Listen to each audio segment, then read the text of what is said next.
예레미야 33장 14절에서 26절까지 말씀을 살펴보도록 하겠습니다. 여호와의 구원 약속은 이스라엘 백성의 포로 귀환으로 마무리되지 않습니다.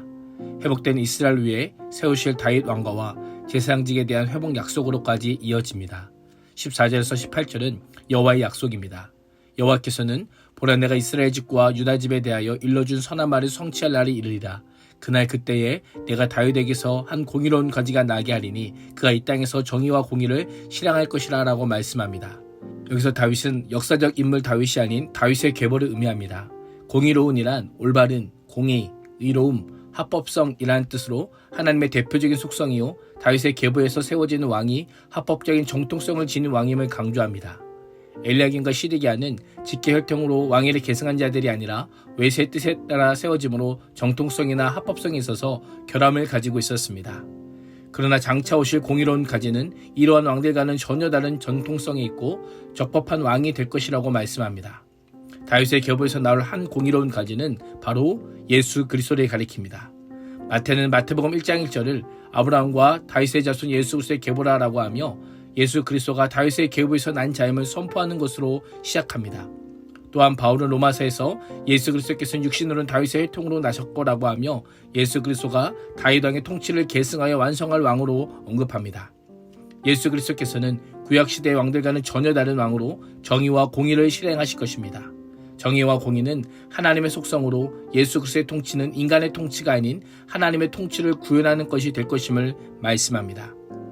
하나님께서 예레미야에게 말씀하신 회복의 약속은 430년 전에 다윗에게 한 약속의 확증이요 600년 후에 예수 그리스도를 통해 성취되었습니다. 변함없는 주님의 사랑과 신실함은 시간이 흘러도 변함없음을 계속해서 보여주고 있습니다.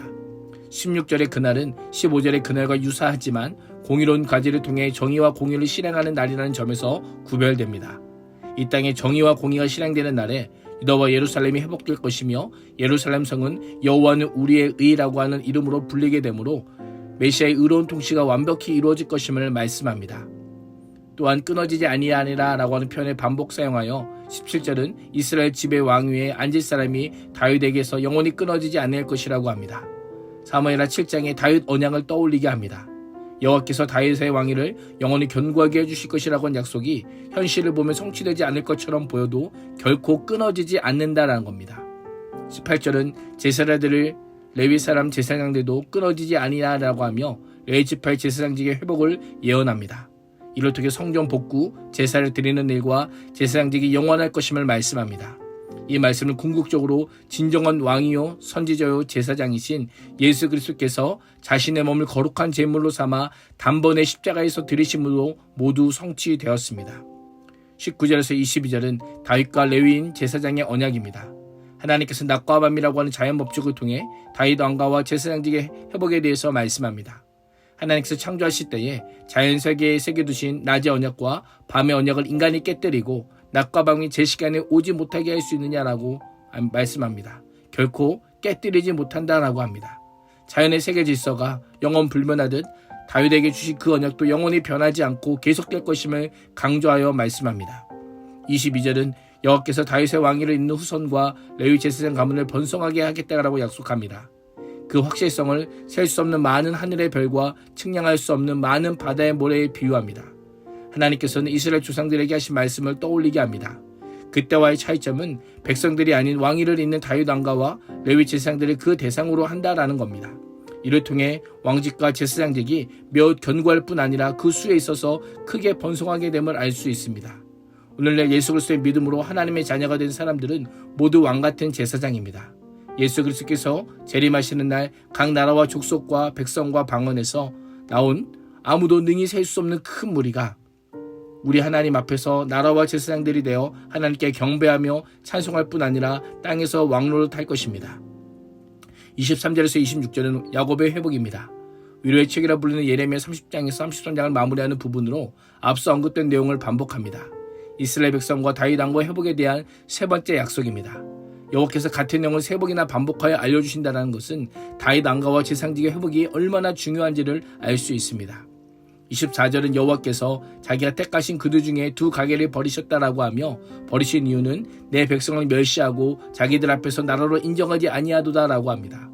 내 백성이 이스라엘이라면 두 가게는 누구일까요? 본문은 분명하게 알려주지 않지만 본문이 다윗 왕가와 제사장 가문에 대한 언급하고 있음을 염두에 둔다면 이스라엘 백성을 돌봐야 될 책임이 있던 두 가문에 이스라엘 멸망에 대한 책임이 있음을 알 수 있습니다. 하나님께서는 회복의 약속에도 불구하고 그 약속을 믿지 않는 백성들이 분명히 있겠지만 야곱의 자손과 내 종 다윗의 자손을 내가 절대로 버리지 않을 것이며 아브라함과 이삭과 야곱의 자손을 다스릴 통치자들을 다윗의 자손들 가운데 세우는 나의 일도 그치지 않을 것이라고 선포합니다.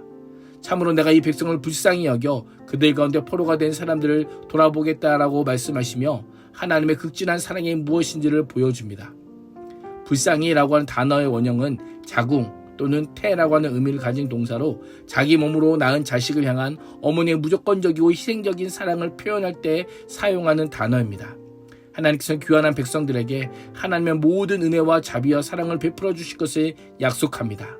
비록 현실은 절망적일 수 있지만 결코 버리거나 떠나지 않으시는 하나님을 끝까지 신뢰하며 의지할 것을 명령합니다. 예수 그리스도를 믿는 우리는 왕같은 제사장입니다. 그러나 완전한 실현은 아직 아닙니다. 하나님의 약속은 성취되고 있습니다. 약속과 성취가 모두 하나님의 손에 달려있음을 믿음으로 주님을 기대하고 기다리며 소망하는 그리스도인이 될 수 있기를 주님의 이름으로 축복합니다. 기도하겠습니다. 하나님, 유다 백성들에게 주신 말씀이 예수 그리스도를 통해 성취되었고 되고 있으며 완전히 성취되리라 믿사오니 그날을 믿음으로 기대하고 기다리며 소망하게 하옵소서. 예수님의 이름으로 기도합니다. 아멘.